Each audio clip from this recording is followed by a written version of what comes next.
Mesdames, Messieurs, bonjour. Bienvenue à votre revue de presse. Grand dialogue national au cœur du débat, titre qui barre la une de Cameroun Tribune. Les 8 commissions sont à l'œuvre depuis hier au Palais des Congrès dans une atmosphère de grande ouverture d'esprit, de franchise et de convivialité.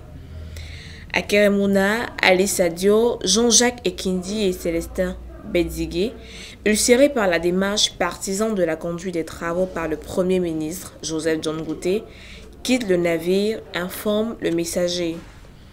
Toujours dans les colonnes du journal Le Messager, la société MRS est sommée de payer sa dette au Cameroun, 60 milliards de francs CFA attendus du pétrolier nigérien.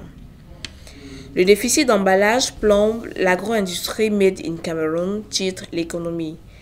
Dans le cadre de son programme Cameroun Packaging on Quality, l'agence de promotion de petites et moyennes entreprises a commandé une étude dans le but d'améliorer l'offre.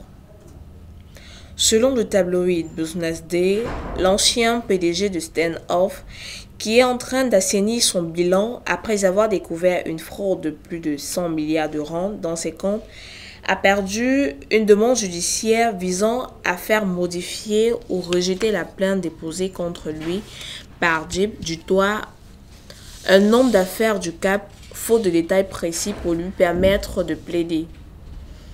Sur 633 cas de mauvaise conduite ayant fait l'objet d'une enquête contre les enseignants en Afrique du Sud, 93 concernaient des viols et des agressions sexuelles, révèle Cab Agers. Le South African Council for Educators, dans son rapport annuel déposé hier au Parlement, a déclaré que plus de 101 enseignants avaient été traînés devant des audiences disciplinaires. Le tabloïd Dal Dispatch informe qu'après des semaines d'incertitude, le premier lot de 60 000 moutons mérinos destinés au Koweït a été chargé sur le controversé navire d'élevage Al Showeik dans le port de Londres-Est en fin d'après-midi mardi. Le mouvement a scandalisé les militants des droits des animaux et les groupes de pression qui se sont immédiatement mobilisés pour protester au garage BP du port pendant que les moutons étaient chargés.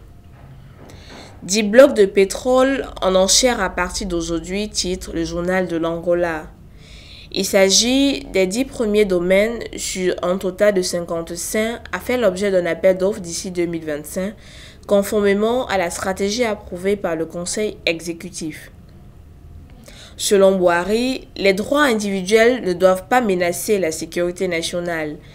Il fait le vœu de punir les saboteurs économiques, promesse de récompenser les agences du revenu performantes et de punir les non-performants, informe Thursday. Financement du développement de l'Afrique, les recettes de Ouattara, titre qui barre la une de Fraternité Matin.